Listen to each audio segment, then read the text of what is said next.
అందరికీ నమస్కారం. పొత్తూరి విజయలక్ష్మి గారి రచన చండశాసన మహారాజు. మా తాతయ్య గారు మహా చండశాసనుడు. ఎదుటి మనిషిని తిట్టకుండా 4 మాటలు మాట్లాడడం ఆయనకి చేత కాదు. 60 దాటిన తమ్ముళ్ళని, 40 దగ్గర పడిన కొడుకులనే కాకుండా అల్లుళ్ళని, అడపాదడపా ఇంటికొచ్చిన అతిథులని కూడా తిడుతూనే ఉంటారు. వంట మనుషులని, పనివాళ్ళని అయితే చెప్పనక్కర్లేదు. ప్రతిరోజు తిట్ల దండకమే. కూరగాయలు అమ్మేవాళ్ళు, పోస్ట్ మ్యాను గడగడలాడుతూ వస్తారు మా ఇంటికి. ప్రాణాలు అరచేత్తో పట్టుకుని పని ముగించుకుని బ్రతుకు జీవుడా అని పారిపోతారు. ఆ తిట్టే విధానంలో కూడా వైవిధ్యం కనబరుస్తూ ఉంటారు. మేము కనిపించగానే పిలుస్తారు. నువ్వు ఏం చదువుతున్నావే అని అడుగుతారు. 6వ క్లాసు అంటాను. అబ్బో, 6వ క్లాసా, పర్వాలేదే, నేను ఇంకా ఏ 4వ క్లాసో చదువుతున్నావేమో అనుకున్నా. సరేలే, లోపలికి వెళ్ళి నాకు చుక్క కాఫీ తెచ్చిపెట్టు అంటారు. మెచ్చుకున్నారు కదా అని సంబరంగా లోపలికి పోయి కాఫీ తెచ్చి ఇస్తాం. నువ్వే క్లాసు అని అడుగుతారు.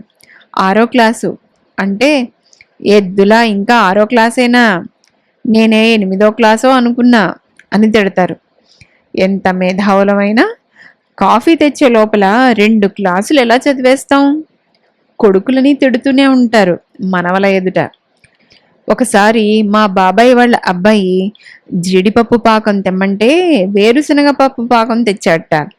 వాడేమో అది చూసి, నాన్న, నీకు ఈ మధ్య శరీరం పెరిగిపోతోంది, మేధస్సు తరిగిపోతోంది అన్నాడుట.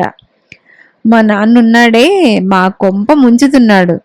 మొన్న నన్ను, ఒరేయ్, శరీరం పెంచేస్తున్నావు, తెలివి తగ్గిపోతోంది అని తిట్టాడు ఎందుకో. అది వెధవ విన్నట్లున్నాడు. పండక్కు వచ్చిన అల్లుళ్ళు అంతే, అన్నింటికి ఆయన పెత్తనమేనా. పెళ్లి కానుక సినిమాకి వెళ్దాం అంటే తాడెత్తున లేచి మండినట్లే ఉందా సినిమా. అద్దెకి చేరిన వాడు బుద్ధిగా ఉండగా ఇంటివారి అమ్మాయిని ప్రేమించడమే బుద్ధి తక్కువ. ఇంకా తర్వాత చెల్లిని ప్రేమించి అక్కని పెళ్లి చేసుకోవడం ఏమిటి? హవ్వ, ఆ పిచ్చి సినిమా మీకెందుకు?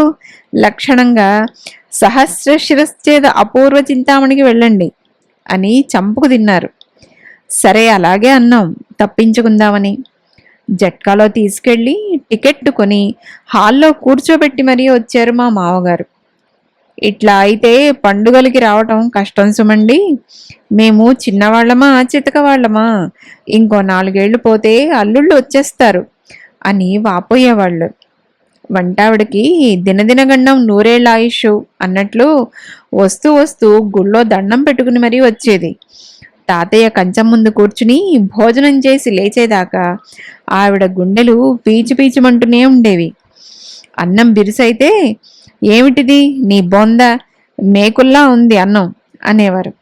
కాస్త మెత్తనైతే, ననుబాయ సంకటి చేసి పెట్టావు అని తిట్టేవారు. కూర పొయ్యి మీద పడేసి పెత్తనానికి పోయి ఉంటావు, అది కాస్త మాడి అఘోరించింది అని విసుక్కునేవారు. పులుసులో ముక్కలు ఎక్కువైతే, తేరగా కూరలున్నాయని నీ ఇష్టం వచ్చినట్లు పడేశావు, ఏడాదిలో 6 అధిక మాసాలు అన్నట్లున్నాయి పులుసులో ముక్కలు అనేవారు. పోనీ అలా అన్నారు కదా అని మర్నాడు తక్కువ వేస్తే, ఎవరైనా పిల్లలున్నారేమో, నా కళ్ళజోడు తెమ్మను, పులుసులో ముక్కలు వెతుక్కుంటాను అనేవారు. భోజనం విషయంలో ఆయనకు మంచి ప్రమాణాలు ఉండేవి. నెయ్యి కర్పూరంలా ఉండాలి కానీ కంపు కొట్టకూడదు. పాలు బొట్టు పెట్టుకునేలా ఉండాలి. పెరుగు కంచంలో వేస్తే రాయిలా నిలబడాలి. తెరచాపల అల్లల్లాడకూడదు.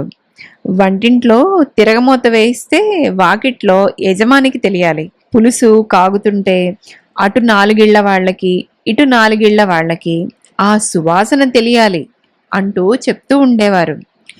ఆయన భోజనం ముగించి లేవగానే ఆడవాళ్ళందరూ హమ్మయ్యా అనుకునేవారు. వంటావిడ గాల్లో దండాలు పెట్టుకునేది. ఇక మా ఇంటికి వచ్చే పోస్ట్ మ్యాను అసలే అర్భకం ప్రాణి. ఈయన ధాటికి తట్టుకోలేక గుడ్లు తేలేసేవాడు పాపం. ఉత్తరాలు వచ్చినా రాకపోయినా విధిగా ఓసారి కనిపించి వెళ్ళాలి. ఎందుకండి అంటే, ఏమైనా ఉత్తరాలు వచ్చాయేమో అని గోతికాడి నక్కల నీకోసం ఎదురు చూస్తూ ఉంటానా? నువ్వు ఓసారి కనిపిస్తే ఇక ఎదురు చూడ్డం ఆపి నిద్రపోతాను అనేవారు. ఉత్తరాలు లేవండి అని చెప్పడానికి వస్తే అతన్ని దొరకబుచ్చుకుని, నాకు ఉత్తరాలు లేవా? సరేలే, ఆ పై కార్డ్ ఎవరిది అని అడిగి తెలుసుకుని, ఓహో, ఆయందా, ఆయన నాకు బాగా తెలుసు, ఎవరు రాశారు అని అడగడం. ఏమోనండి, ఉత్తరం ఇవ్వడమే గాని ఎవరు రాశారో ఏం రాశారో చూడటం తప్పు కదండి, నేను అలా చేయకూడదు అని పోస్ట్ మ్యాన్ అంటే, అవునులే, నువ్వు పరాయి వాడివి, నువ్వు చదవకూడదు, మేమంతా ఒక్కటే, నేను చదవచ్చు, నా చేతికివ్వడం నీ ఉద్యోగ ధర్మానికి విరుద్ధమైతే అట్లా దూరంగా పట్టుకో, చదివేస్తాను అని పీకి పాకాన పట్టి ఒకటి రెండు కార్డులు చదివి మరీ పంపేవారు ఆ పోస్ట్ మ్యాన్ని. ఆయనంత చండశాసనుడైనా అందరూ ఆయన్ని ఎంతో గౌరవిస్తారు. కారణం ఏమిటి అంటే కోపం ఎక్కువే గాని మనసు మంచిది. ఆయన చేతికి ఎముక లేదు, అడిగిన వాడికి లేదనరు. కష్టంలో ఉండి సహాయం అడిగితే తల తాకట్టు పెట్టి అయినా వాళ్లను ఆదుకుంటారు.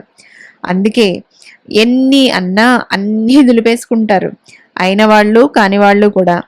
పైగా చల్లని మనసు గల మహారాజు అని అందరూ అంటారు. అదండి చండశాసన మహారాజు కథ. ఇక కథను విన్న మీరందరూ లైక్ చేసి సబ్స్క్రైబ్ చేసుకుని మీ ఫ్రెండ్స్ గ్రూప్స్లో షేర్ చేయడం మర్చిపోరు కదూ. అందరికీ ధన్యవాదాలు. రేపు మరో మంచి కథతో